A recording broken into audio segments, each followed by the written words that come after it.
Buenas tardes, señoras y señores. Agradecemos su participación en la revisión del Plan de Financiamiento de Gobierno Central y del Banco Central de Costa Rica para el año 2025. Saludamos a las autoridades que nos acompañan en este evento. Los señores Rudolf Luque Bolaños, ministro de Hacienda, Roger Madrigal López, presidente del Banco Central de Costa Rica, Ariel Barrantes Soto, director general de Gestión de Deuda Pública, y la señora Bernardita Redondo Gómez, directora de la División de Gestión de Activos y Pasivos del Banco Central. Una vez finalizadas las presentaciones, podrán realizar sus consultas por medio de esta herramienta. Por favor, indicar su nombre completo, entidad que representan y a quién dirigen su pregunta. Damos inicio con el mensaje del señor Rudolf Luque, ministro de Hacienda.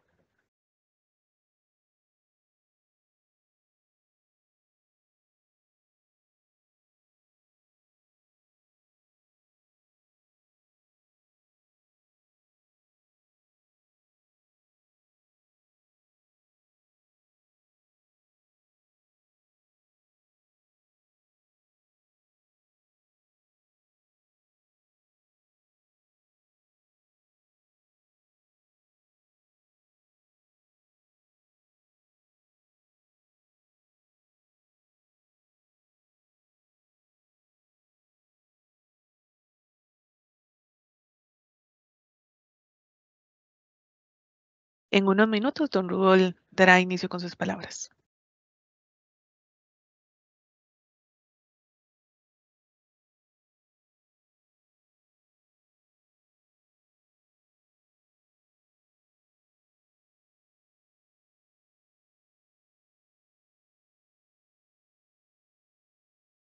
Cuando guste, don Rudolf.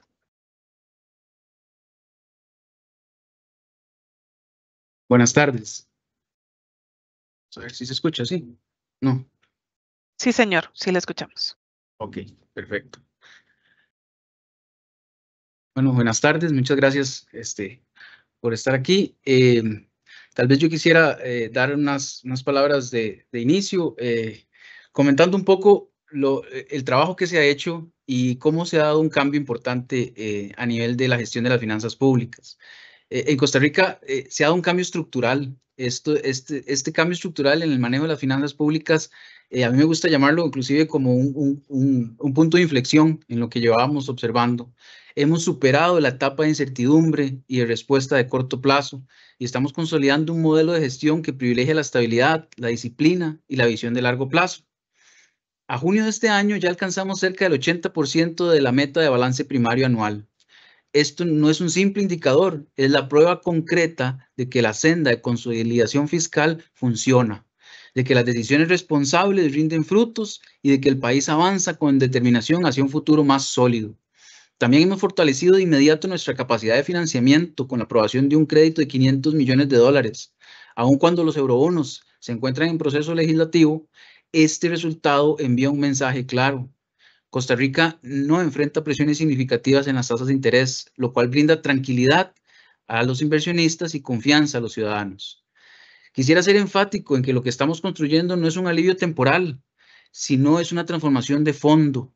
El Ministerio de Hacienda de hoy es distinto al de ayer. Trabajamos con liderazgo, transparencia y firmeza, sabiendo que cada decisión debe reforzar la estabilidad económica y social. Este es un país que ofrece certeza, confianza y oportunidades. Costa Rica está en una ruta de progreso sostenido y responsable. Y la invitación que quisiera hacerle a los inversionistas es clara. Acompáñenos en esta nueva etapa porque el futuro de nuestras finanzas públicas es estable, previsible y abierto al desarrollo. Muchas gracias.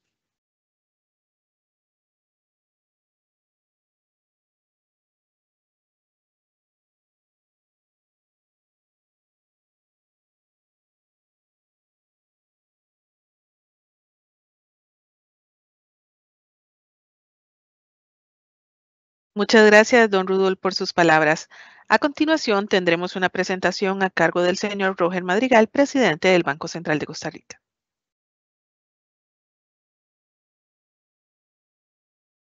Buenas tardes, compañeros. Buenas tardes, estimable audiencia. Voy a compartir un archivo y, bueno, Ahí me dicen sí.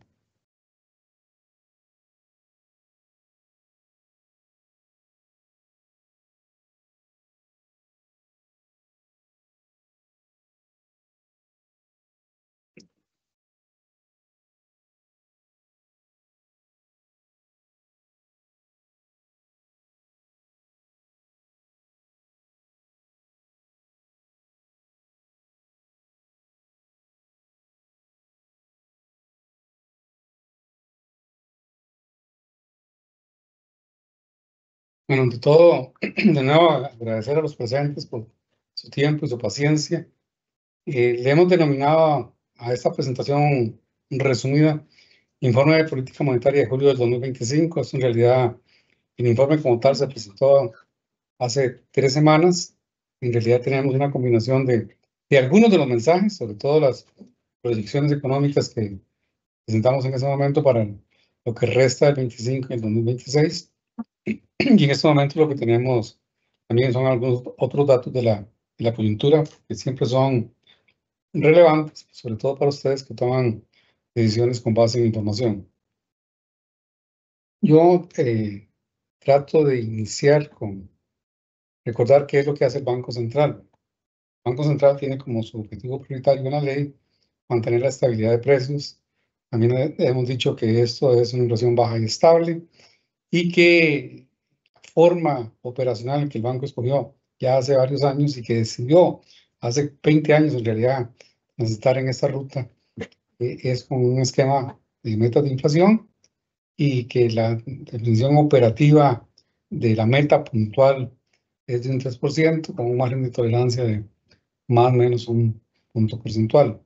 También tenemos en el mismo artículo 2 de la ley algunos otros objetivos que acompañan al objetivo primario, como es la estabilidad externa de la moneda, que se interpreta como proveer las condiciones que mantienen la sostenibilidad de la interacción económica de Costa Rica con el resto del mundo. Esto es algo así como decir, dado que estructuralmente hemos tenido déficit de la cuenta corriente, financiarlo con fuentes de largo plazo. Siendo una economía pequeña y abierta, hay algunas características que deberíamos enunciar, una caracterización del entorno externo, porque se ha caracterizado, hablemos de estos primeros 8 meses, no tengo por qué circunscribirme al mes de junio ni de julio. Para todos es bien claro que el mundo ha vivido tensiones comerciales, que las vive, un tema no resuelto. En algunos momentos parece que se llega a algún tipo de acuerdo, pero luego cambia. La actividad económica, a pesar de esas tensiones comerciales, muestra signos de relativa fortaleza. Estoy hablando del mundo en general, todavía luego hablaré de Costa Rica. Hay crecimiento en el PIB mundial, moderado en el segundo trimestre.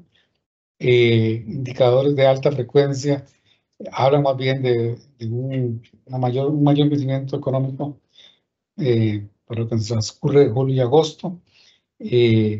Buena parte por la actividad de los servicios.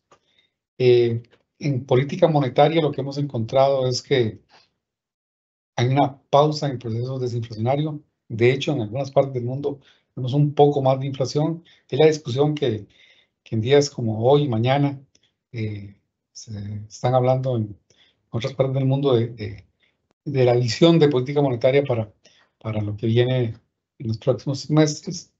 Bueno, entonces lo que hemos encontrado es que los servicios siguen una inflación que está por arriba de la meta en buena cantidad de casos y que hay, que no es el caso de Costa Rica, pero que es el caso en el mundo, una presión sobre los precios de los alimentos, hay una inflación de alimentos. Por decir esto, todavía las inflaciones en buena parte del mundo están por encima de las inflaciones meta. Y bueno, la respuesta de los bancos comerciales ante estas nuevas presiones, ante esta incertidumbre, anuncio de que probablemente haya un poco más de inflación, han pausado el proceso de flexibilización monetaria. Veníamos en un proceso que inició buena parte del año pasado, una gran cantidad de bancos centrales en el mundo que reducían su participación como proveedores de liquidez, o lo que hacían era aumentaban las tasas, disminuían las tasas de interés. Y lo que hemos visto es que ya no están todos sincronizados, que hay un escenario mixto y tenemos bancos centrales sistémicos desde el punto de vista global que han pausado ese proceso de flexibilización monetaria. Cuando vemos el crecimiento que hablábamos, ya voy a concentrarme en el segundo trimestre del 2025. Vemos que los nuevos datos revisados de los Estados Unidos hablan de un crecimiento de alrededor del 2% en el segundo trimestre en términos interanuales, ¿verdad? La zona del euro más bien desacelera un poquito, tienen problemas, tienen que hacer más gasto en defensa y demás. Bueno, eso tendrá sus efectos. Economías como la chilena, que siguen a un ritmo del 3.1 en el segundo trimestre. Sorprende, digamos, la fortaleza de la economía china. Se hablaba de 5, inclusive en algunos escenarios menos de 5. Digamos que 2 trimestres con crecimientos por arriba del 5%. Bueno, y en el caso de México y el Reino Unido, y Japón, crecimientos relativamente bajos, positivos, pero relativamente bajos. Lo que les hablaba de la inflación, esta es una audiencia de mercados y estoy seguro que estos números los siguen, entonces voy a tomarme algún abuso con el lenguaje. Ustedes saben que para política monetaria se le da seguimiento al IPC, pero el análisis se hace sobre la inflación subyacente o la inflación núcleo, como le llaman algunos. Vemos que en buena parte del mundo, ¿verdad?, la inflación subyacente tiende a estar por encima de la inflación del IPC, y eso son relativamente malas noticias, porque si están por encima de la meta y tiende a subir, pues se alejan de la meta. Hay dos casos particulares, vamos, tres casos. La zona del euro está en 2% en IPC, no en subyacente, están por arriba, tienen presiones inflacionarias. El caso de China tiene una inflación de 0, positiva en subyacente, pero por debajo de la meta. Y el caso nuestro, que ahora vamos a hablar, ¿verdad?, que tenemos negativa en términos interanuales en IPC y positiva en subyacente, pero la última lectura mostró un leve decrecimiento en la inflación subyacente, lo cual nos aleja un poquito de la meta, una décima nos aleja de la meta. Y bueno, la respuesta de política, pueden ver la variedad de respuestas, ¿verdad? Que uno puede observar que en el mundo desarrollado, tal vez lo que más llama la atención es lo que se considera en este momento un periodo prolongado de una tasa de 4.50 hasta el momento. Hoy, en agosto, el principal mercado financiero del mundo su Banco Central no ha hecho ajustes en lo que sería el equivalente de tasa de política monetaria. Algunos países con alguna prudencia, como el caso de Canadá o Japón, pues también esperan movimientos. En los últimos meses no han hecho movimientos. Y los ingleses sí, decidieron bajar recientemente. Me parece que fueron como 25 puntos base que bajaron la tasa de política monetaria en ellos. Y en el mundo emergente, observen para la variedad que tenemos, no suficientes, hay tasas en general superiores a la tasa de la política, a la equivalente a la tasa de política monetaria de la Reserva Federal, que está en 4.50. Perú la tiene igual, Costa Rica la tiene por debajo, China, que es caso aparte, que también tiene inflación prácticamente nula, 3%, pero hay toda una variedad de más países, ¿verdad? Pero el mensaje podría ser el mismo, que en general el mundo emergente tiene tasas de interés superiores a las tasas de los países industrializados, sin que necesariamente tengan inflaciones superiores en algunos casos, pero bueno. Es la diferencia que encontramos entre el funcionamiento de los mercados entre estos dos tipos de economías. En la economía costarricense, destacar dos o tres cosas. De hecho, algunos de esos datos ya fueron más corroborados con el IMAE, con lo que estamos esperando que ocurra para julio y agosto. El primer semestre, el crecimiento de la economía costarricense fue relativamente alto, 4%. 3.9 en el segundo trimestre, 4.1 en el primero, en promedio 4. Y ese es un crecimiento que desde el punto de vista del lado de la oferta, o sea, lo que producimos, está muy ligado a actividades de exportación, manufactura, sobre todo, dispositivos médicos, si puedo más específico, actividades que son servicios de la manufactura y el comercio exterior como transporte y almacenamiento, parte de la nueva Costa Rica, por llamarlo de alguna forma, ¿verdad? Que una Costa Rica donde los servicios cada día tienen un tamaño mayor en la economía, servicios empresariales, servicios financieros y de seguros son los más altos, los de mayor crecimiento en este primer semestre. Observamos que por el lado de la demanda, tal vez eso lo he dicho en otras presentaciones, pero nada más quiero destacar algo que pareciera que los datos recientes, incluso al día de hoy que tenemos en exportaciones, parecen confirmar, que es que hay un desempeño sobresaliente de las exportaciones de Costa Rica. Vean la parte azul de la barra que estoy, el gráfico de la derecha, vean, compárenlo con el 2024, ¿no? Entonces, el aporte de las exportaciones netas fue importante en el cuarto trimestre, pero véanlo en los tres primeros trimestres fue relativamente pequeño respecto al consumo privado o a la inversión. Bueno, ahora tenemos que en el primer y segundo trimestre es mucho más notable, presente, influyente, por llamarlo de una manera, el componente de exportaciones netas. Exportaciones netas que continúan hasta el momento. Si hay oportunidad, hablamos de eso. En materia de empleo, lo he dicho muchas veces y lo voy a repetir, en realidad no me gusta hablar del dato puntual, sino de la tendencia. Lo que tenemos es una tendencia que después de la pandemia el desempleo ha ido cayendo. Se ha ubicado en términos, en los últimos meses, alrededor del 7%. Este último dato es 7.4%, pero bueno, tuvimos por muchos años, más de una década, valores del 10 o más. Y entonces hay un cambio en el mercado laboral en Costa Rica en el sentido que el desempleo tiende a ser menor y ya no somos el país de más desempleo. Cuando nos comparamos, vemos que ya tenemos desempleos menores que Colombia, que Chile, que algunos países de OECD, no, obviamente no de todos, pero todavía estamos lejos de los países que son campeones de desempleo, como por decir los Estados Unidos. En el mercado laboral también vemos la tasa de participación y la tasa de ocupación.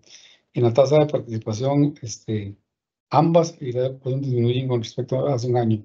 Hay algunas interrogantes de qué es lo que está detrás de eso. Pero hablando de los temas de mercado laboral que se le ve una fortaleza, el ingreso real de la ocupación principal usualmente es el salario. Vemos que hay, en términos reales hay una recuperación. Y una recuperación que en términos de cuáles son los trabajadores, observamos que aquellas ocupaciones de calificaciones bajas y médicas son las que han tenido la mayor recuperación en términos interanuales en los salarios. Bueno, y eso se liga en algún caso con la reducción de la pobreza, con la reducción de la inequidad. Hubo algunos avances en los últimos 2 años en cuanto a eso. En balanza de pagos, no sé qué tanto éxito tengo, pero explicarlo, pero esas cifras son muy significativas porque tengo el primer semestre, pero en realidad es el patrón que hemos observado durante los últimos años en Costa Rica. Tenemos un déficit de cuenta corriente. O sea, el déficit de cuenta corriente que no está compuesto solamente por bienes, sino por servicios y otros pagos, como pagos a factores de la producción, tenemos un déficit. Ese déficit tiene que ser financiado con ahorro del resto del mundo. Tiene 2 formas principales: endeudamiento externo directo, como cuando el gobierno va y coloca bonos en los mercados externos, o bajo la forma de inversión directa. Inversión directa que sigue bastante robusta en Costa Rica, ¿verdad? Fuerte, tiende a mantenerse como proporción del PIB. Entonces, tenemos un financiamiento de 0.6 del PIB en este primer semestre, pero tenemos un déficit de 0.1. Entonces, eso es lo que quiere decir es que sobra plata, sobran recursos financieros, y esos recursos financieros los hemos visto en la situación que el país ha tenido de reservas en este primer semestre. Y esa acumulación de reservas la hemos visto en el mercado cambiario, donde el mercado cambiario tiende a ser superavitario, que a su vez tiene dos consecuencias. Una es en la cantidad, ya lo dije, que son en las reservas, hay más, en la cantidad de reservas, el blindaje financiero del país aumenta con reservas del Banco Central. Y la otra es en precio, la presión que existe, no necesariamente toda se manifiesta, pero la presión que existe hacia la apreciación del colón, pero es un resultado del mercado, es un resultado de las divisas que llegan al país. Entonces hay un exceso de divisas y eso, como en todo mercado, eso sí, estoy seguro, todos lo entienden ustedes, como en todo mercado, si hay un sobrante de algo, su precio tiende a bajar. Bien. La otra parte, esto no voy a extenderme mucho, sino que la senda de la sostenibilidad fiscal continúa. Cuando vemos, creo que son, con este serían como 42 meses consecutivos de superávit primario, creo que desde enero del 2022 tenemos superávit primario, que tiende a ser mayor al de hace un año, un déficit financiero que al contrario es menor, ya son 3 décimas con junio, menor al de hace un año, un pago de interés de deuda sobre PIB que tiende a reducir, que fue una de los resultados de la estrategia de deuda. Y tal vez el otro resultado que es muy significativo, que los mercados lo observan, es el tamaño de la deuda a PIB. 57.4 contra 59.5, o sea, 2.1 puntos porcentuales menos en un año. Para los que conocen los cifras fiscales saben que eso es mucho, ¿verdad? Que hay que hacer un esfuerzo muy relevante para que eso ocurra. Bueno, ese esfuerzo se llama la disciplina fiscal que tiene Costa Rica. No quiero circunscribirlo a un periodo político particular. Es una decisión que Costa Rica tomó desde el 2018, me parece, ¿verdad? Con la aprobación de las leyes fiscales, de empleo público y demás, para reducir el problema del déficit fiscal y el incremento de la deuda a producto. Lo único que tal vez que diría es que los mercados internacionales observan eso y el indicador el margen en exceso que le cobran a Costa Rica o el indicador de riesgo, y al final de cuentas es del riesgo que tendría Costa Rica de incumplir con sus obligaciones de deuda, se ha reducido. Y entonces eso lo que dice es que las condiciones como ve en el mercado es que en vez de que las tasas de interés suban, va más bien, porque el mercado nos ve menos riesgosos. En materia crediticia, eso es a junio, ya a julio cambió la situación ligeramente, cualitativamente no ha cambiado, cuantitativamente sí. El crédito del sector privado ha aumentado alrededor de 6.8, hay recursos suficientes, la oferta de fondos prestables para el crecimiento del crédito alrededor de 6.8, lo que hemos observado. Hay una combinación de crédito en colones y en moneda extranjera, donde la parte que más crece, pero en este momento es un solo dígito, y sigue desacelerándose es el crédito en moneda extranjera. En materia de precios, el último dato que tuvimos fue que en términos interanuales a julio, la inflación era alrededor de menos 0.6, pero la caracterizamos es una inflación, una deflación, porque es negativa, está sobre todo en la parte regulada, donde lo que más pesa es la parte de combustibles. Vean que hoy pagamos combustibles que son 9,3% menos de los que pagábamos hace un año. La reversión del choque agrícola por el choque climático que hubo a finales de este año hace que los alimentos en términos interanuales sean deflacionarios, pero cuando vemos los servicios positivos 5%, cuando vemos, perdón, 0.5%, medio punto porcentual, habla de los regulados y los no regulados, aquella parte que depende totalmente del mercado de oferta y demanda, una inflación alrededor de cero. En bienes es también un efecto combustibles. Dos detalles, quiero observar: la inflación subyacente ha sido positiva, se mantiene en términos positivos, y las expectativas, las de mercado, están en el rango de tolerancia entre 2 y 4, pero las de encuesta, para la última lectura que tuvimos, sí se salen del rango de tolerancia, están por debajo del 2%. Entonces, muy rápido, porque esto estoy seguro que lo conocen. El banco ha hecho una reducción de 525 puntos porcentuales de marzo a julio del 2025, de acuerdo con las expectativas de inflación y con el nivel de la tasa de política monetaria. El Banco Central juzga, puede sostener, debatir que tiene una postura de política monetaria neutral en este momento.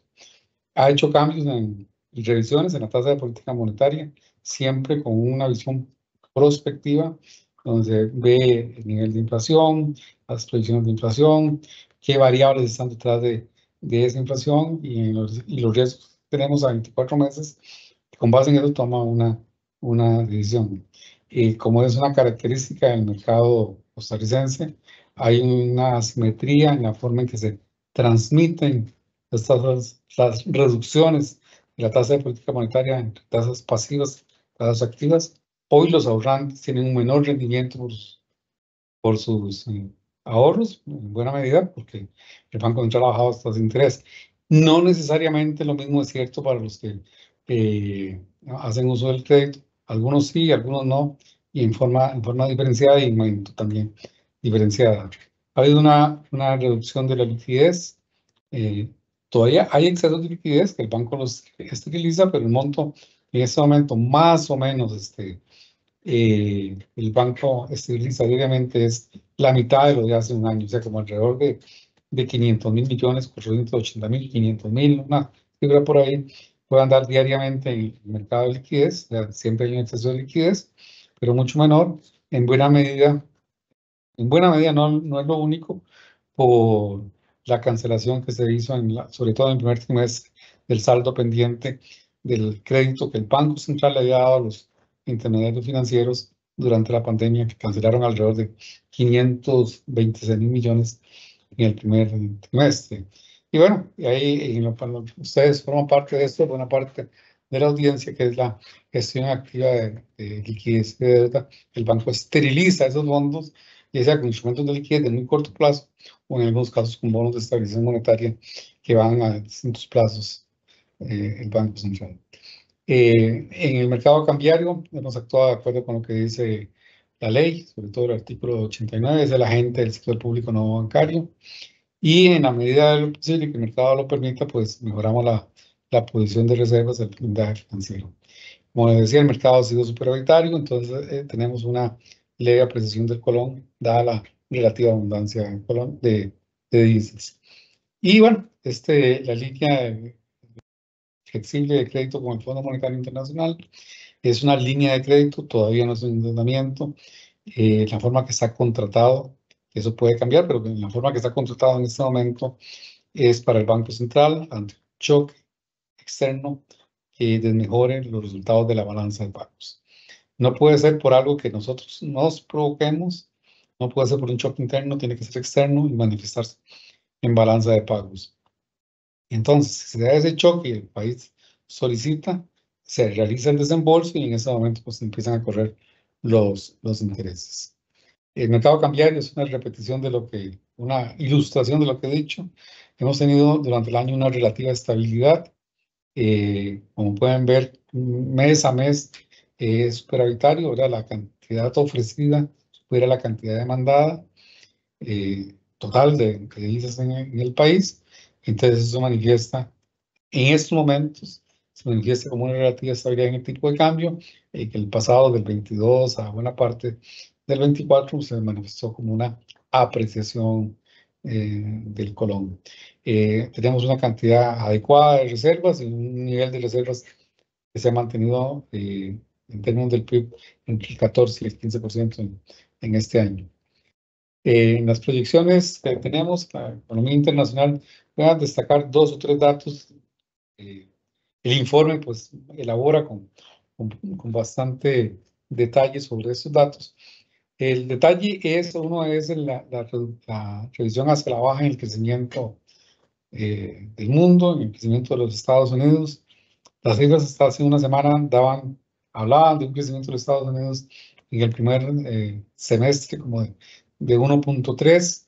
La Reserva Federal estima 1.4 para el 2025, pero los nuevos datos que mostré ahora en términos interanuales, el primer semestre anda alrededor del 2%. Entonces, bueno, son cifras nuevas lo que se está mostrando.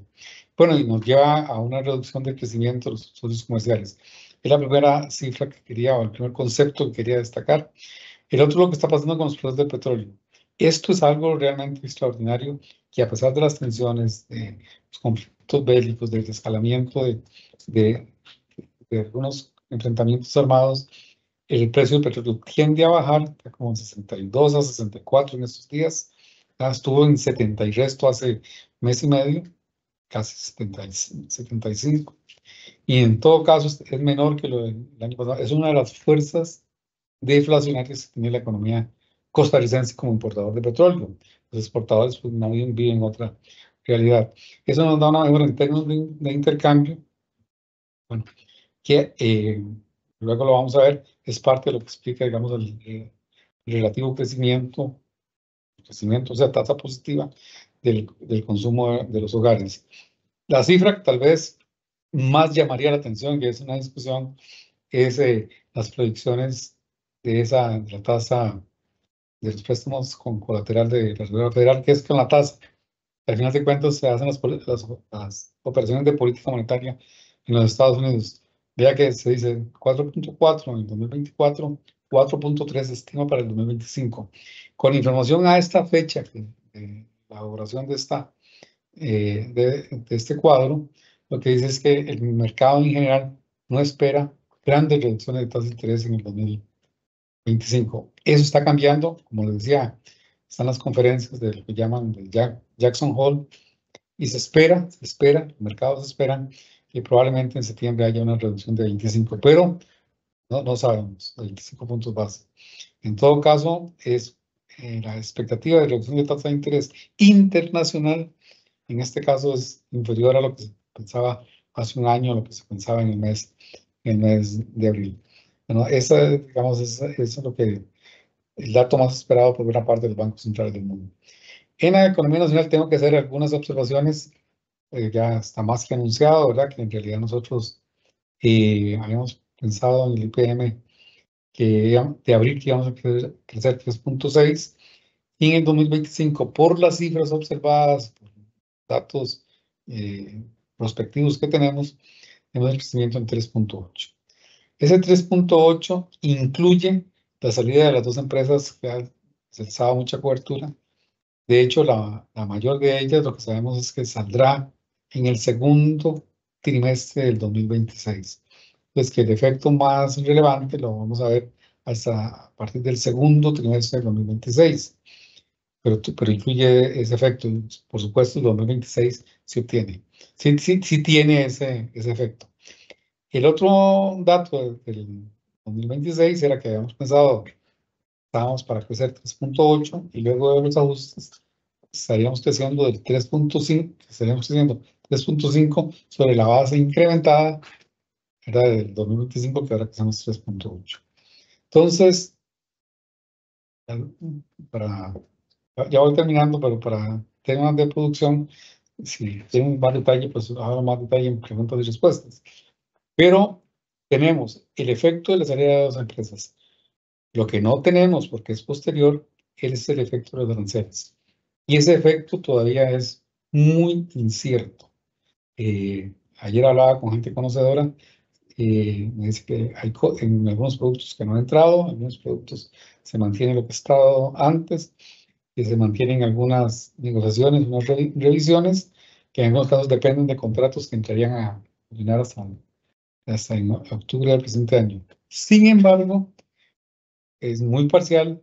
Los datos, ustedes vieron, eso no es parcial, porque eso sí lo vieron, los datos de crecimiento del IMAE que salió la semana pasada del mes de junio, mostraba un alto crecimiento de las exportaciones, con buena parte de exportaciones de zonas francas.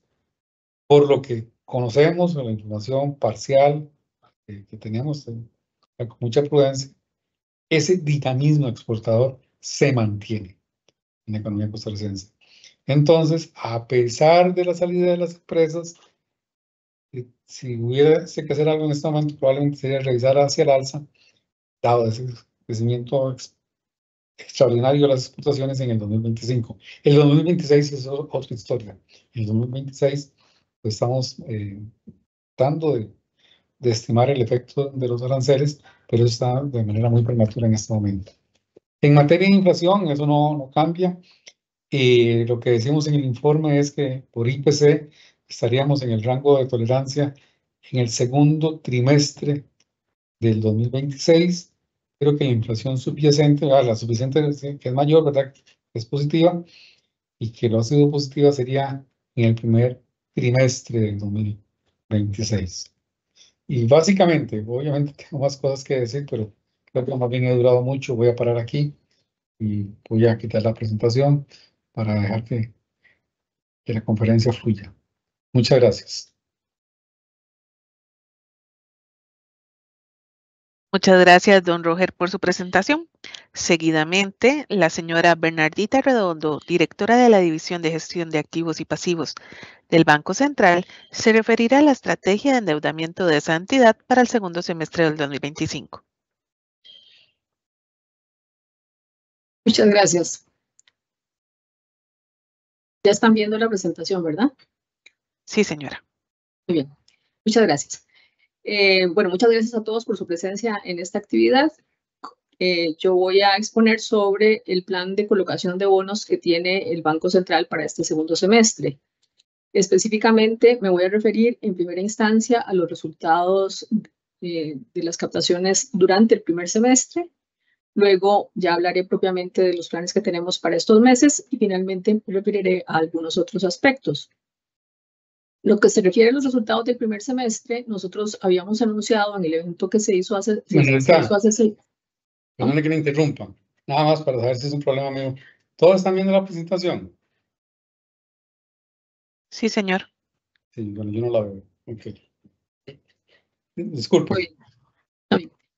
Como les habíamos comentado en el evento de hace 6 meses, la meta de colocación neta para todo el 2025 era de 596.000 millones. Y les habíamos dicho que eso lo íbamos a hacer mediante subastas semanales a 3, 6 y 12 meses y subastas mensuales a 2 y 5 años. En efecto, a lo largo del primer semestre nosotros efectuamos subastas semanales de corto plazo, subastas mensuales a 2 y 5 años. Y de la meta comunicada para todo el año, lo que logramos como colocación neta durante el primer semestre fue un monto cercano a los 112.000 millones. Eso nos llevó a pues un cambio no solo en el saldo de bonos de estabilización monetaria, pues que se incrementó justamente en 112.000 millones, sino a un cambio en la composición por plazo al vencimiento de los bonos del Banco Central. Vean ustedes que hubo segmentos como el de más de 2 años que crecieron más de 350 millones, mientras que el sector de vencimiento a menos de 1 año se redujo. O sea, efectivamente, durante el primer semestre sentimos un mayor apetito por emisiones de 2 y 5 años, especialmente por la emisión a 5 años nuestra, y un menor apetito por las emisiones de corto plazo, lo que explica este cambio en la estructura por plazo al vencimiento de la deuda del Banco Central. Durante el primer semestre nosotros tuvimos vencimientos de 884.000 millones y efectuamos una colocación bruta cercana al billón de colones. La diferencia entre ambas cifras pues, nos da esos 112.000 millones de colones de colocación neta. Muy bien. Dicho esto, pues lo siguiente es presentarles cuál es el plan para este segundo semestre. Antes de darles números específicos, quisiera comentar algunas cosas. Una es que esta meta que les vamos a presentar es coherente con las estimaciones más recientes del informe de política monetaria julio. Además, la estrategia de colocación de bonos busca un traslado gradual de fondos que están hoy depositados en el MIL a plazos más largos.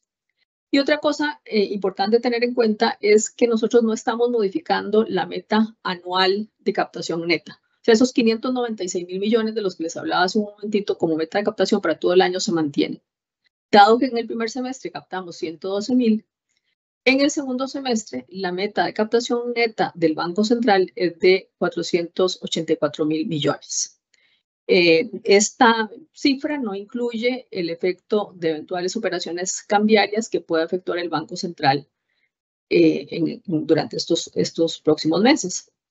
Muy bien, dada esa cifra, la siguiente pregunta es ¿cómo queda el saldo de la deuda del banco, el saldo de BEMS? Nosotros estamos partiendo de un saldo a junio del 2025 levemente superior a los 3 billones de colones. Vamos a tener vencimientos por 588.000 millones durante el segundo semestre. Como les acabo de decir, tenemos una meta de captación neta de 484.000 millones. Y esto nos llevaría, en la medida en que logremos esta meta de colocación neta, a tener al finalizar diciembre un saldo de bonos de 3,55 billones de colones aproximadamente. Vean ustedes que considerando los vencimientos y la meta de captación neta, esperaríamos captar en términos brutos un monto levemente por encima del billón de colones, muy similar a lo que se hizo en el primer semestre. Y bueno, de eso que queremos hacer, ¿qué hemos hecho hasta el momento en el segundo semestre? La captación bruta a la fecha ha sido cercana a los 150.000 millones, 148.000 millones.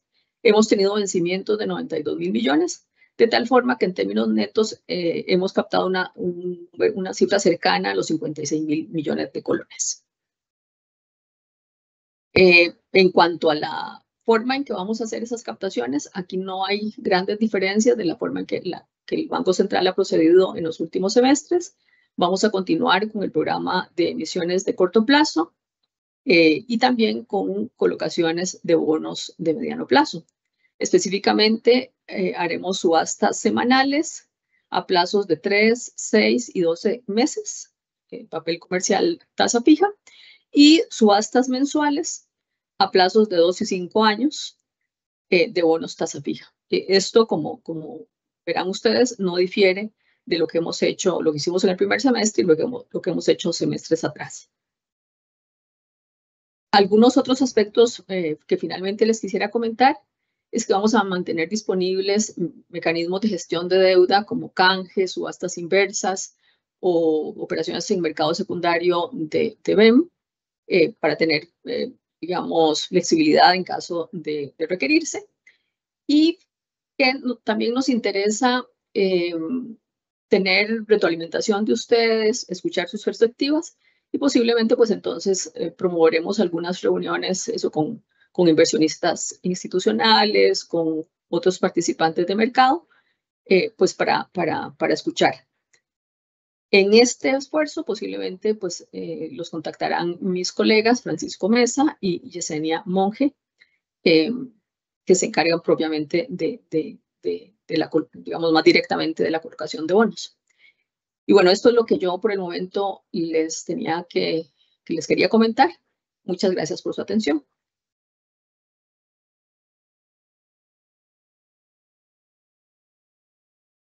Muchas gracias, doña Bernardita.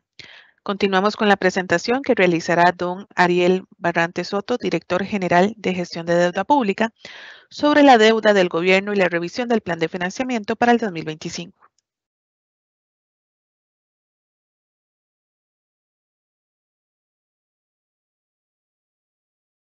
Muchas gracias. Me dejan saber si ahí pueden ver ya lo que es la presentación. Sí, señor. Perfecto. Bueno, buenas tardes. Efectivamente, a mí me toca exponer sobre lo que es la actualización del plan de financiamiento del 2025.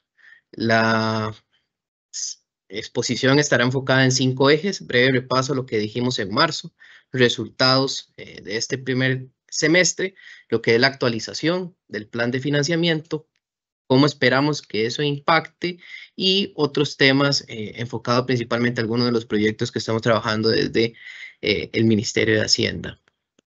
El primero de ellos, con el breve repaso, lo que dijimos en marzo es que las necesidades totales eran de 3.5 billones de colones, en fuente externa 800.000 millones de colones y en fuente interna 2.7 billones. Lo que es la fuente externa estaba compuesta, está bien, en aquel momento dijimos que estaba compuesta por 3 proyectos.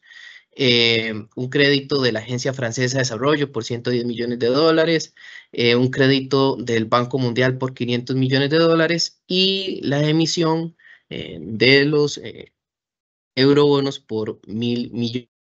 Recursos pues representan una sustitución de fuente de financiamiento y lo que pretenden hacer es disminuir la presión por los recursos en el mercado local. También dijimos cómo lo íbamos a hacer por instrumento, tasa fija, tasa dólares, de acuerdo con los niveles establecidos en la estrategia de endeudamiento de mediano plazo, de la misma forma que cómo lo íbamos a hacer por plazo, de acuerdo con lo que se establece en la estrategia de endeudamiento de mediano plazo. Muy bien, eso me da pie a hablar ahora sí, cómo nos fue durante este primer semestre. En primer lugar, con el tema de los recursos externos, el crédito de la Agencia Francesa de Desarrollo se encuentra en discusión de un primer debate. El crédito del Banco Mundial por 500 millones de dólares el día de ayer fue ya aprobado en un segundo debate, con lo cual lo que hace falta es la publicación de la ley, pero los recursos ya están aprobados.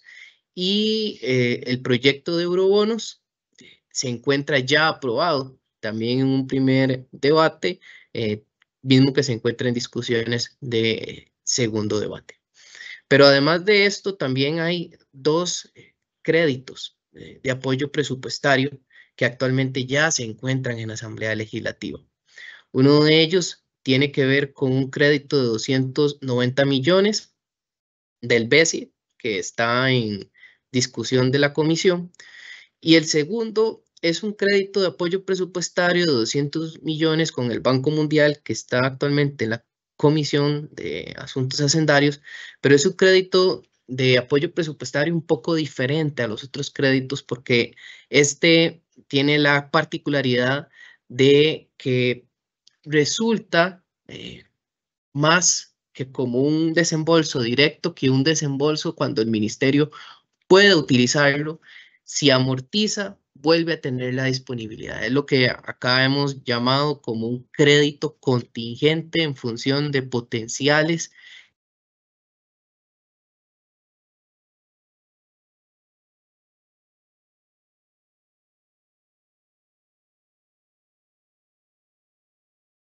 Un segundo, por favor. Estamos intentando de que don Ariel esté de nuevo aquí con nosotros.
La verdad, ya tengo.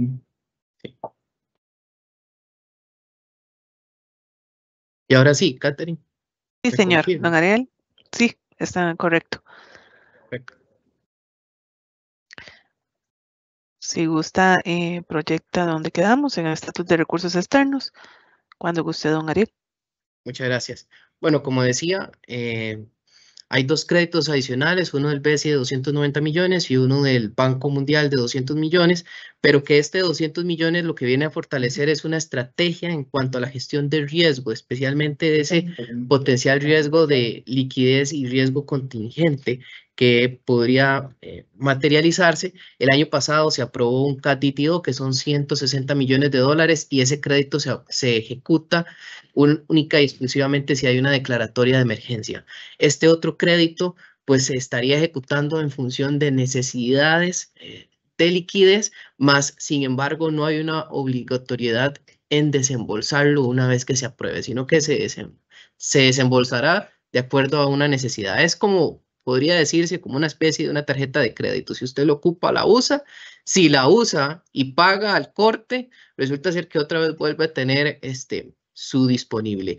Y en ese sentido van a ver ustedes más adelante que también hemos o se ha aprobado una línea de crédito con otro organismo multilateral y en ese proceso ya estamos con las aprobaciones administrativas. En el caso de los recursos por fuente interna con corte al primer semestre, de los 2.7 que se anunciaron, se captó cerca del 60% y agosto, al 19 de agosto, 1.950 millones. La forma en la que se captó fue básicamente en función de un apetito por los instrumentos tasa fija en colones, tasa fija en dólares, instrumentos indexados, no así títulos variable ni cero cupón. Hicimos en algunas subastas durante este año, lanzamos un instrumento en tasa variable, pero no había apetito por alguno de ustedes. Y en el caso del plazo, nos hemos enfocado especialmente en un plazo mayor a 5 años, al primer semestre, y de 1 a 5 años, pues está dentro de los límites que establece la estrategia de endeudamiento de mediano plazo. Entonces, por ahí tenemos cierta holgura para expandir todavía un poco más este plazo. El rendimiento, perdón, el plazo promedio ponderado de la cartera, tanto en colones como en dólares de las subastas, de lo que llevamos de año, rondan los 7 años. Y van a ver ustedes cómo eso va muy aparejado en el plazo al vencimiento de la cartera total. En el caso de la gestión pasivo, de la gestión de pasivos, pues ha sido una gestión relativamente buena, en el cual todavía hemos podido canjear instrumentos del 2026, del 2027 y ya empezamos a gestionar la torre de vencimientos del 2028, 460.000 millones es lo que se ha podido hacer en torno a la gestión de pasivos, superando lo que se ha realizado en el 2022 y todavía durante este año podríamos estar hablando que quedan un par de eventos adicionales, siendo el evento más próximo en el mes de septiembre.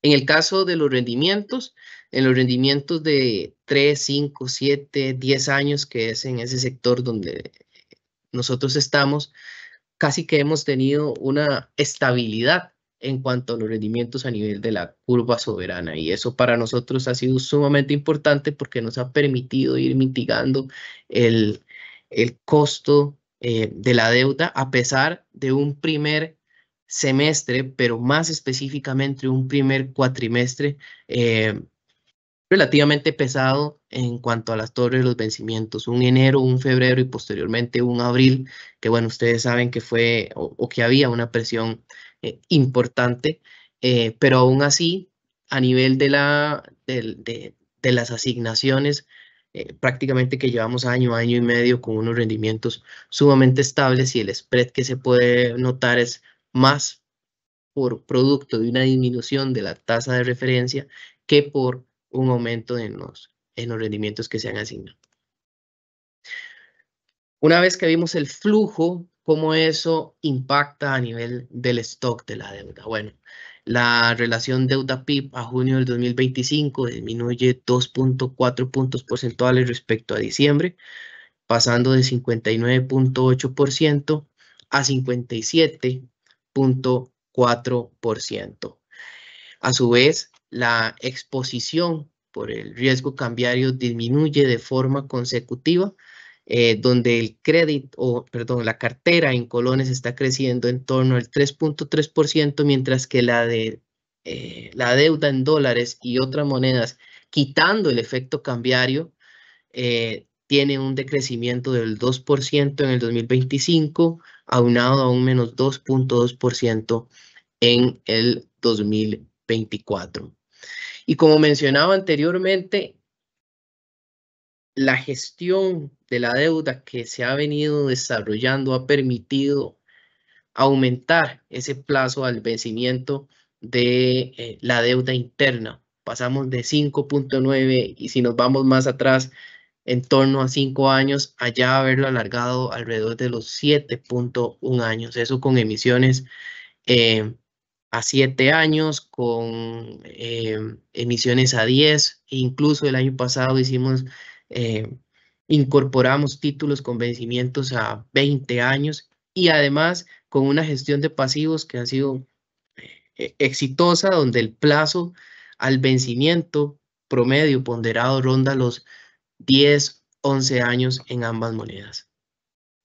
Y finalmente, con el tema de la exposición o la composición deseable del portafolio, hoy podemos decir que la cartera se encuentra dentro, en la mayoría de los indicadores de refinanciamiento, tasa de interés y cambiario, dentro de esa composición deseable, únicamente con el indicador de tasa de interés variable muy cerca de ese límite superior que es del 20%, a junio del 2025 es 20.5%, pero que, por ejemplo, el riesgo cambiario ya a junio está en 34.5%, y que, como mencionaba anteriormente, tal vez muchos podrían pensar que es una cuestión de la apreciación cambiaria, pero si analizamos la cartera, el saldo de la cartera sin efecto cambiario, se puede notar, como mencionaba anteriormente, una disminución tal cual dentro de los saldos.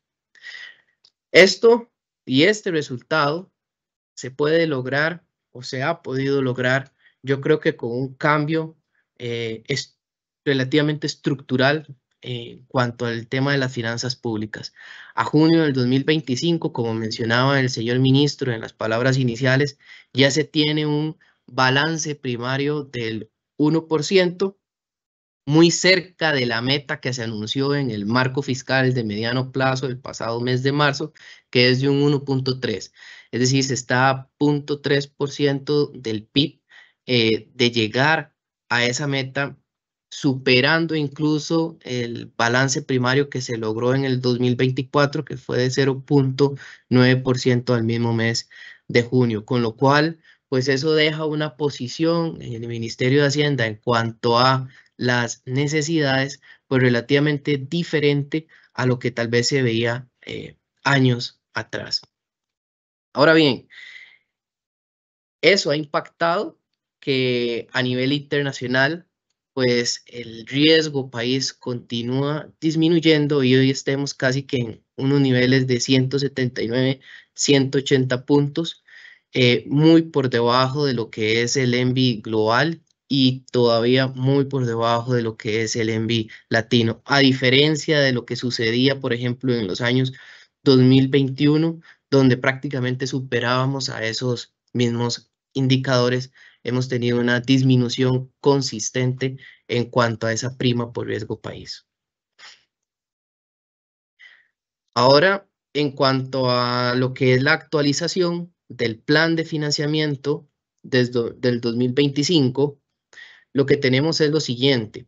Las necesidades totales se estarían manteniendo en 3.5 billones de colones. Lo que ocurre es una recomposición en cuanto en cómo iremos a buscar ese fondeo. En fuente externa, pasamos de marzo de 800.000 millones a 300.000 millones y en fuente interna pasamos de 2.7 billones a 3.2 billones. Y aquí el principal cambio que hay es producto de que debemos de mantener cierta precaución. Entendemos que el proyecto de ley de los eurobonos está en discusión en la Asamblea Legislativa y como tal mientras se da el potencial proceso de aprobación per se, mientras lo que consideramos más sano fue mover esa porción a fuente interna a expensas de esa potencial aprobación. Y ahí es básicamente el principal cambio que habría en cuanto a la actualización de ese plan de financiamiento, donde se estaría recargando un poco más en el caso de la fuente interna. En cuanto al instrumento y en cuanto al plazo, no estaríamos viendo algún tipo de ajustes, sino que nos estaríamos manteniendo en la medida de lo posible con un apetito de colocaciones a más de 5 años y en los mismos instrumentos, en torno a instrumentos tasa fija, tanto en colones como en dólares. Es importante indicar que además estas fuentes de financiamiento o este plan de financiamiento también toma en consideración ese prefondeo de alrededor del 1% del PIB, que lo que nos ha permitido es poder afrontar el siguiente año con una caja relativamente robusta y parte de esa gestión del riesgo de liquidez que desde hace un par de años en el Ministerio de Hacienda hemos tenido casi que como una especie de, de política muy a lo interno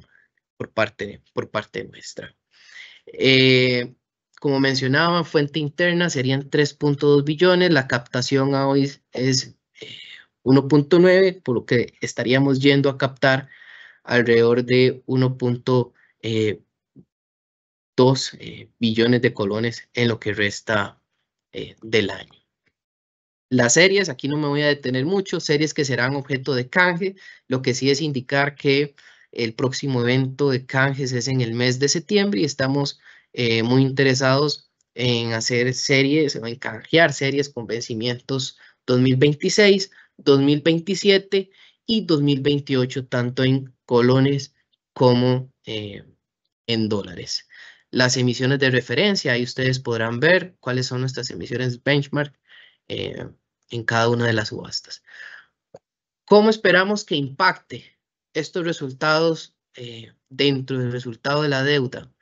Bueno, de forma preliminar, lo que les puedo decir es que estamos visualizando una relación de deuda-PIB en torno al 59.4% para este año y 59.1%. Y aquí destaco que es un resultado preliminar donde en el marco fiscal de mediano plazo que se publicará ahora a principios del mes de septiembre, ahí estaremos ya informando los resultados finales que estamos visualizando para la proyección de la deuda PIB. Lo que sí es importante aquí indicar es ese comportamiento dinámico de la deuda y el hecho de el comportamiento de un crecimiento y a la vez un balance primario son parte de los componentes que estarían ayudando a esa disminución en cuanto a la relación de deuda-PIB y que al menos para este año pues estaríamos muy cerca de esa meta con corte a junio, como mencionaba anteriormente. Otros temas, ya para finalizar, hay 4 proyectos, obviamente son más, pero hay 4 proyectos básicos que queríamos comentarles a ustedes, que estamos trabajando desde el Ministerio de Hacienda, muy particularmente la Dirección de Gestión de Deuda. Primero es que hace poco publicamos lo que es el decreto ejecutivo 45.119 y ese decreto lo que viene a establecer es el procedimiento para hacer emisiones de títulos valor en monedas extranjeras. Y aquí pues lo que hicimos fue organizar un poco la casa. Habían decretos ejecutivos desde 1960 e incluso unos decretos en dólares que establecían, que ponían como una especie de camisa de fuerza, a qué plazo, a qué tasa, de qué forma. Entonces, a partir de la unificación de la gestión de la deuda en una sola dirección, nos dimos a la tarea de hacer ese análisis de los decretos ejecutivos y en función de eso, este decreto lo que viene a brindar es una flexibilidad, si lo queremos ver así, en cuanto a la potencial moneda de emisión, ¿verdad? Así como el plazo y la tasa de interés de títulos valor en moneda extranjera sin ser tan específicos. Y la especificidad de dicha emisión, pues, como ustedes saben, se estaría haciendo en el hecho relevante que sale por medio de la SUGEVAL. El otro proyecto es la línea de crédito revolvente, y esta línea de crédito revolvente, que es con la CAF, es una línea que también vendría a ser como un instrumento de contingente. Son 500 millones de dólares que el país tendría a disposición en caso de alguna situación, ya sea de liquidez o alguna situación también de desastre natural.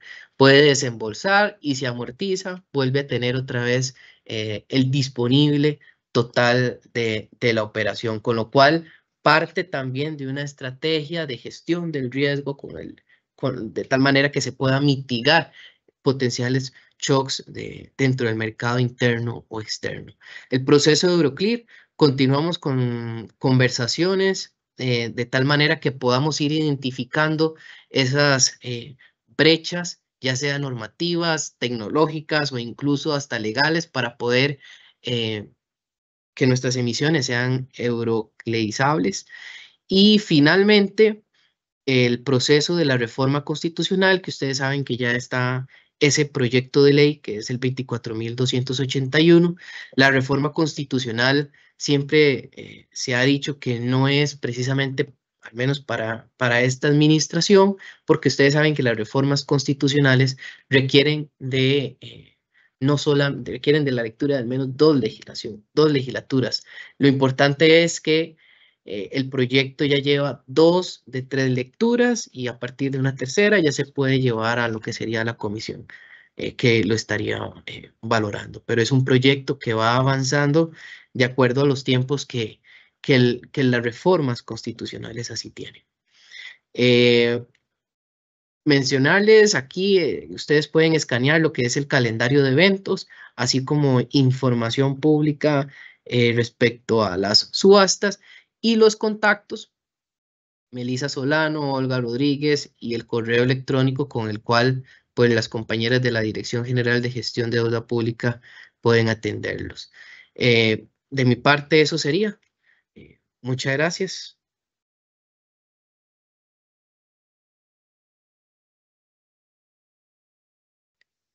Muchas gracias, don Ariel, por su presentación. En este momento vamos a abrir el espacio para consultas. Recuerden que pueden realizarlo por medio de la herramienta que tenemos para preguntas. Por favor, indicar a quién la dirigen, su nombre y entidad a la que representan. La primera de ellas es para don Ariel. ¿Hay alguna perspectiva de mejora de calificación crediticia internacional dado los resultados fiscales? Sí, ahí estoy, ¿verdad? Perfecto.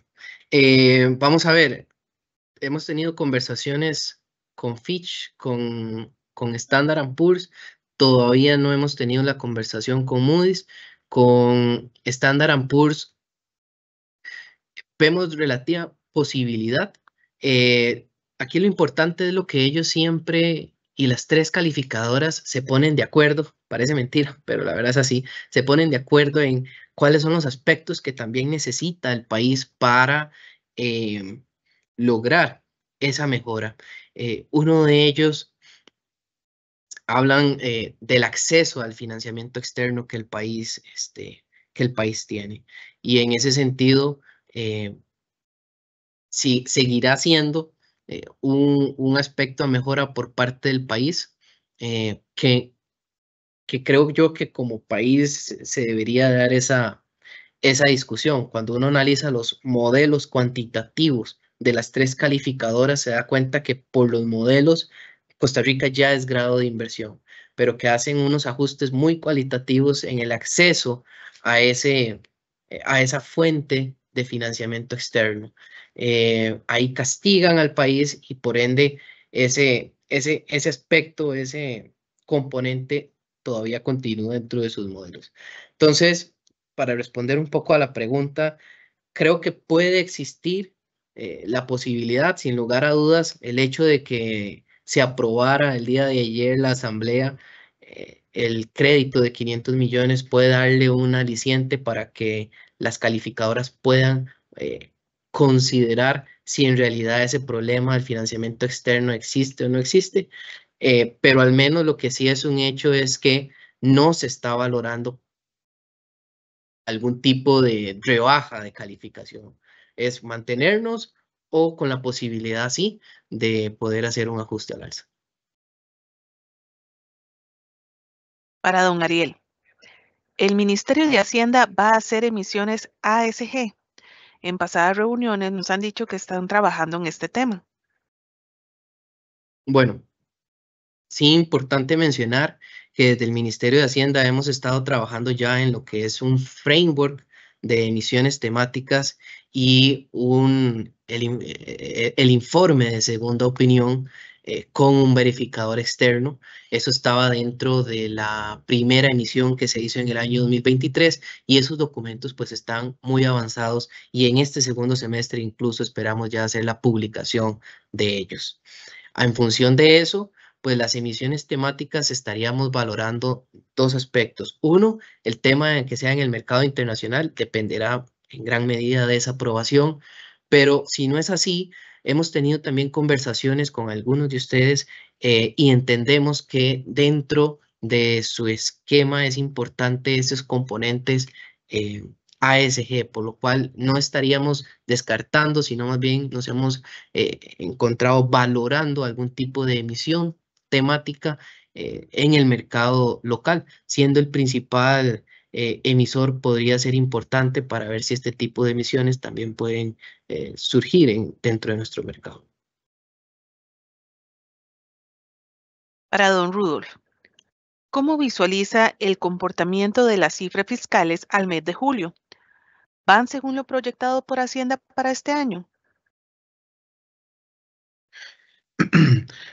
Sí, en efecto, el resultado de las cifras fiscales al mes de junio es bastante bueno y va según las metas que nos habíamos establecido. De hecho, el resultado primario, como bien mencionábamos al inicio, está cercano a llegar a la meta del 1.3, que andan cerca del 80% de lo que teníamos previsto para el año.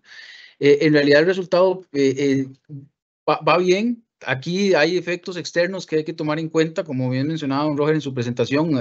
Hay que ir evaluando un poco lo que va a suceder con el efecto de los aranceles de Estados Unidos, pero en realidad los resultados que se están observando van en línea con lo proyectado.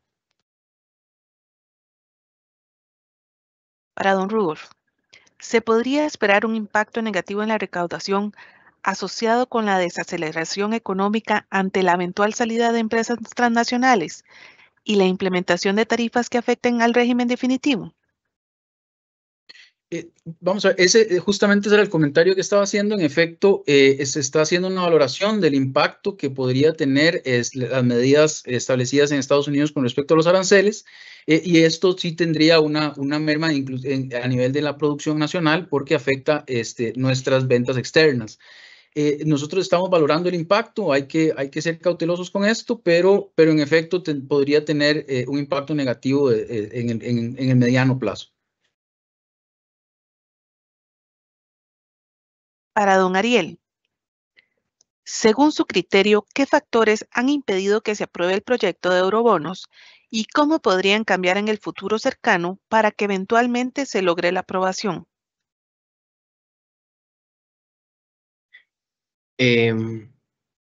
Perdón, Catherine, ¿podrías repetirme la última parte de la pregunta, por favor? Con gusto.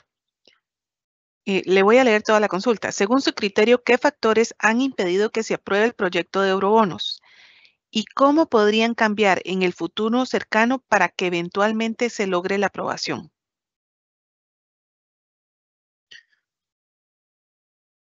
Bueno, yo voy a dar una respuesta muy técnica a esto. Vamos a ver, el proyecto de ley de eurobonos tiene componentes que resulta extraño para una ley de eurobonos. Por ejemplo, tiene componentes con un cumplimiento de escáneres, de implementación de escáneres.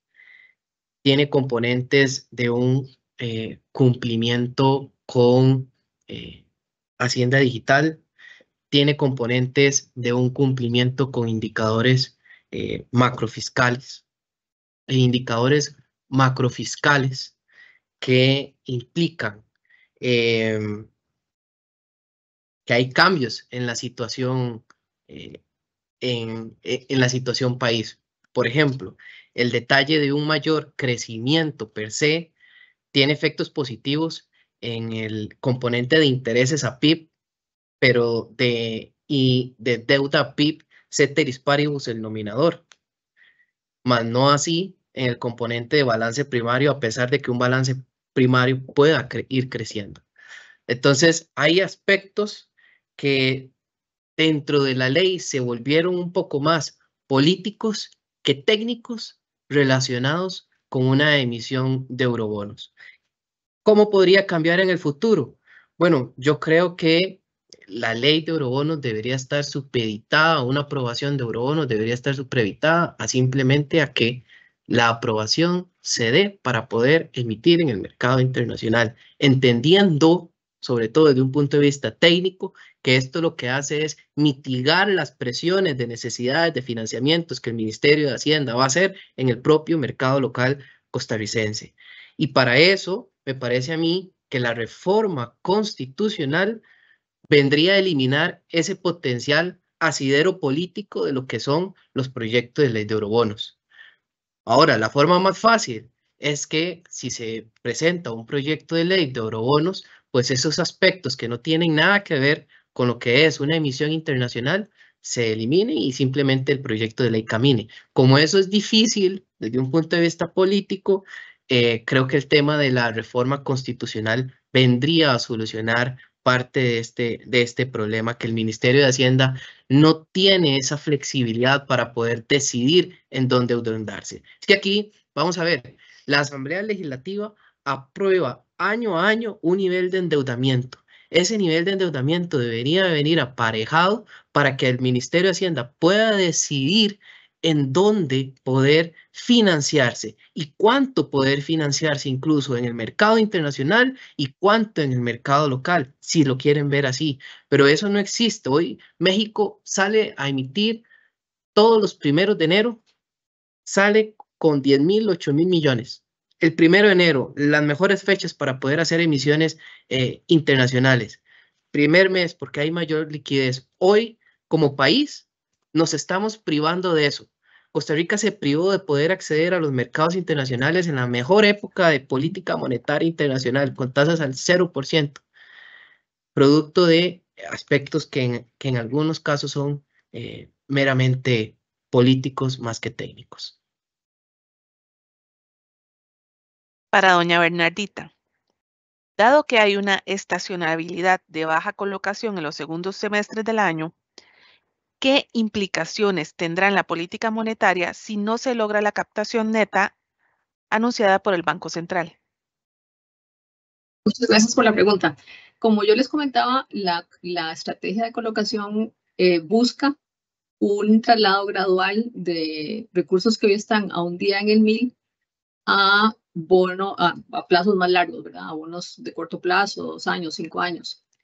Si nos resultara pues más difícil llegar a esa meta de colocación que nos hemos planteado para este segundo semestre, lo que previsiblemente observaríamos es que pues se mantendrían los excesos de liquidez a un día en el 1000 y en el fondo lo que eso implicaría es que el traslado que queremos hacer de recursos del 1000 a bonos pues se tendría que hacer más gradualmente.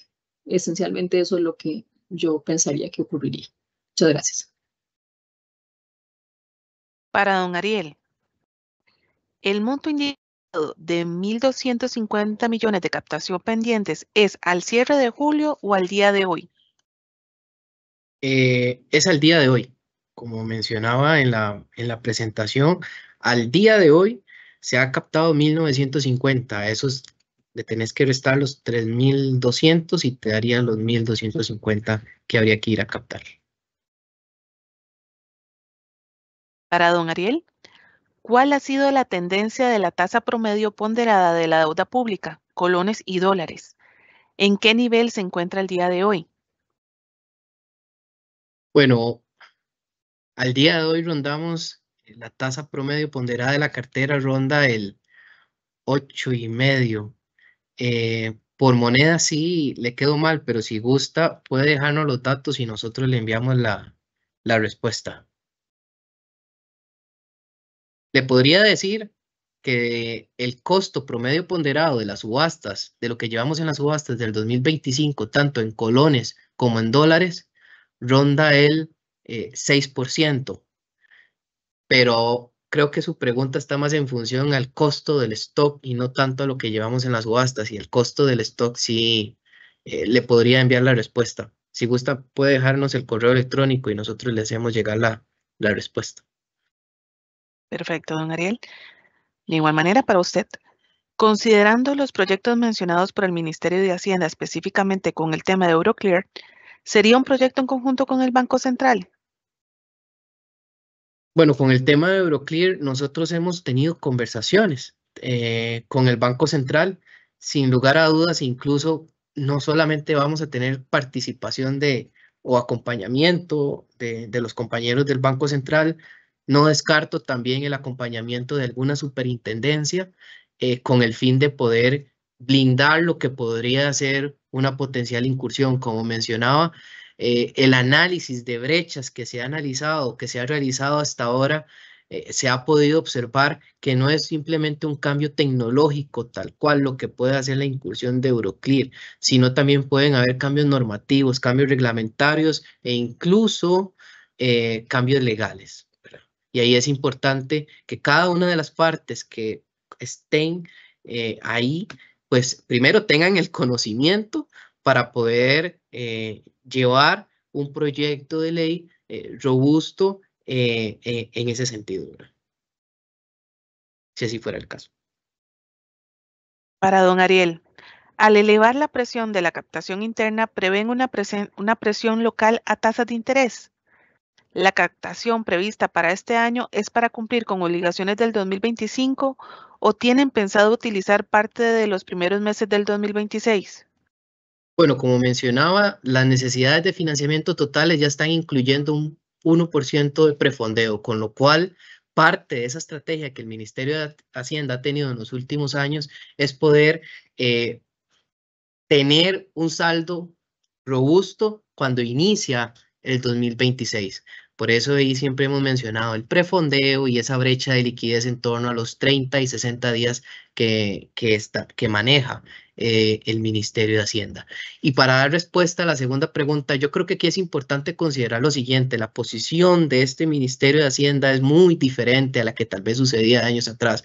Hoy tenemos un balance primario positivo, incluso a 0.3% de lo que es la meta de este año, con lo cual cuando se hacían estos anuncios de ajustes en las necesidades, pues podría dar pie a que puedan haber algún ajuste en tasas de interés. Nosotros simplemente esto lo vemos como un tema de recomposición. La salud fiscal se mantiene, ya ustedes lo pudieron ver en los resultados fiscales, a pesar de ser un año preelectoral, que tal vez para muchos eso ha sido un poco no esperado, y por ende nosotros no estaríamos visualizando cambios significativos o aumentos significativos dentro de las tasas de interés. Nos mantendríamos dentro de lo que hemos estado realizando durante este primero año y medio, como les mencionaba anteriormente, les mostraba en torno a los rendimientos. Estabilidad.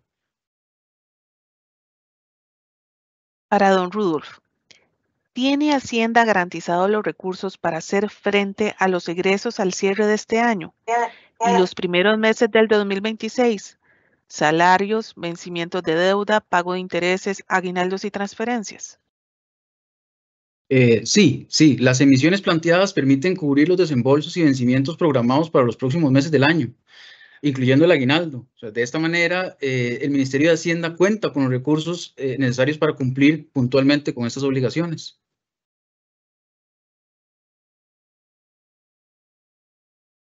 Para don Rudolf, según datos del Ministerio de Hacienda, el gobierno deberá desembolsar 948.000 millones entre septiembre y diciembre de este año.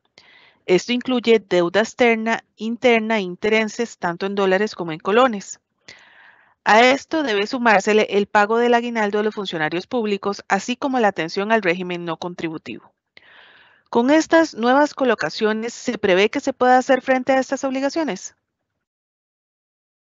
Sí, correcto. Es muy similar a la pregunta anterior. Las emisiones planteadas permiten cubrir los desembolsos y vencimientos programados, incluyendo el aguinaldo y los desembolsos que se tienen normalmente en los próximos meses. Para don Roger, se habla de una colocación neta de bonos por más de 450.000 millones de colones por parte del Banco Central. ¿Se debe interpretar eso como la continuación de una política monetaria restrictiva? ¿Por qué se realizan colocaciones netas cuando no hay presiones de demandas? Ante todo, muchas gracias por la pregunta. Ya, creo que Bernardita respondió en parte en eso.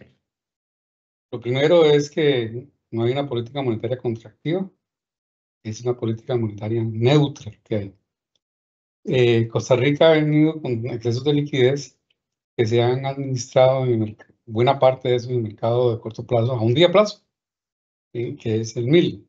Entonces, lo que Bernardita respondió ahora hace un momento, que parte de la colocación que es mantener la esterilización que se hace con mejor calidad, no esterilizarlos por 24 horas para el día siguiente ir a expandirlos y a la tarde recogerlos. Eso es lo que el Banco Central hace todos los días.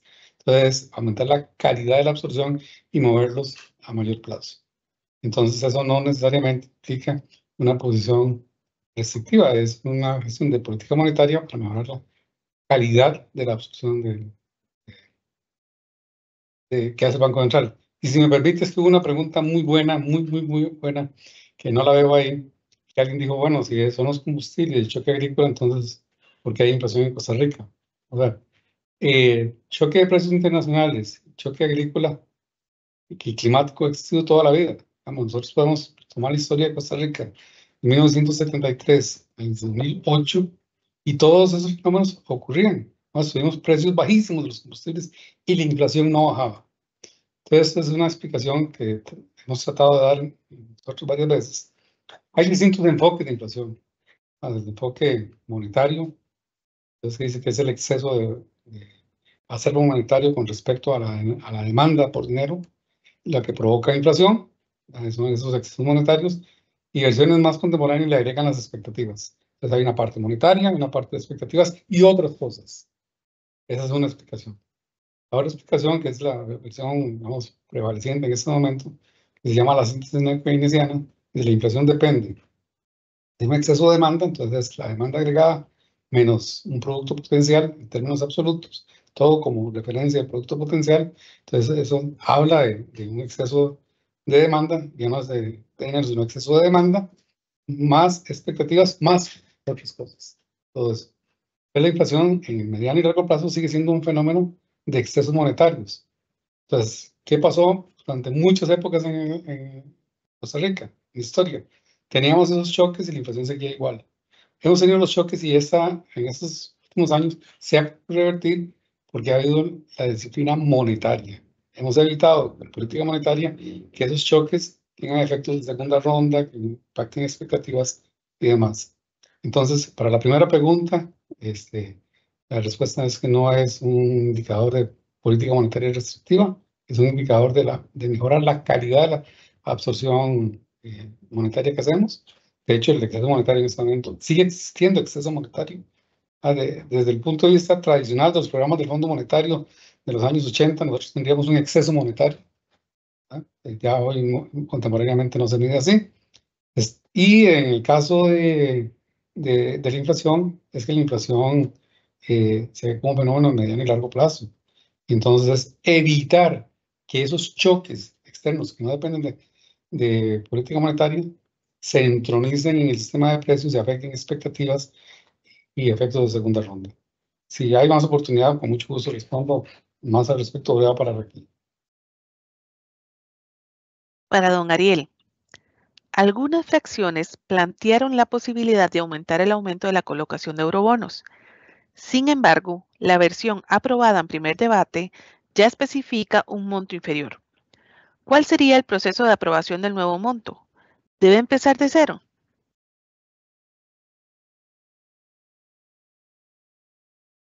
Vamos a ver, yo desde el punto de vista legal no soy tan conocedor del tema, pero entiendo que lo que se puede hacer es una moción para presentar el texto sustitutivo y que se vote, y a partir de ahí eso sería lo que se estaría presentando en segundo debate.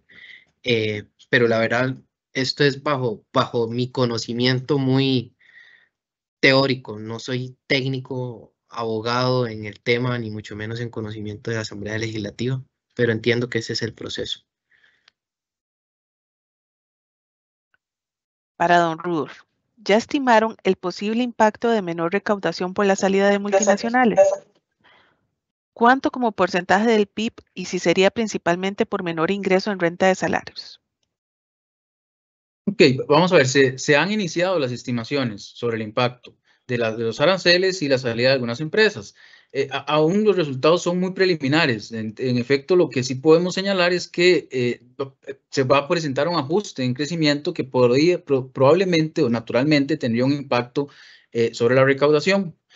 Ahora bien, estamos analizando en detalle estos escenarios y la idea es poder dimensionar con mayor precisión este posible impacto.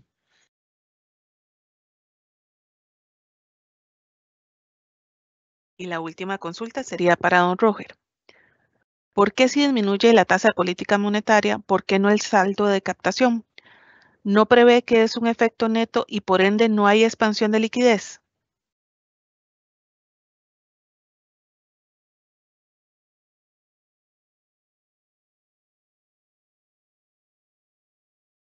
Bueno, no, la expansión de liquidez se hace cuando el Banco Central emite colones.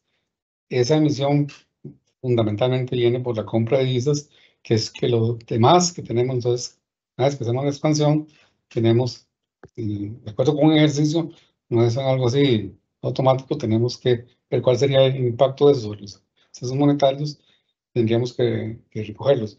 Lo que decimos, lo que decimos nosotros es que sería perfectamente posible recoger la liquidez a las tasas de interés que nosotros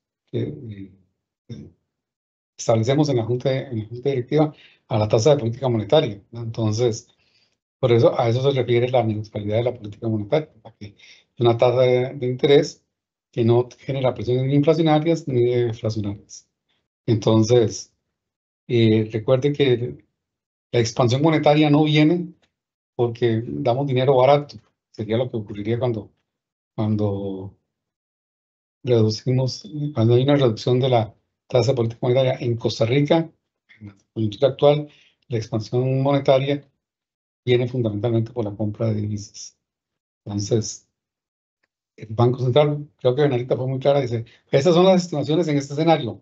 Esto no contempla aquellas compras adicionales de reservas, pues tenemos que comprar reservas.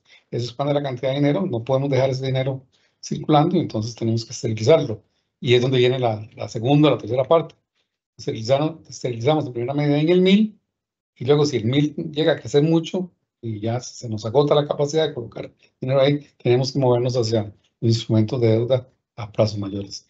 Pero no sé si hay tiempo a la persona que respondió, si le está dando la respuesta correcta o la respuesta que satisface la curiosidad que tiene, que lo haga saber y si no, con mucho gusto que le pregunte.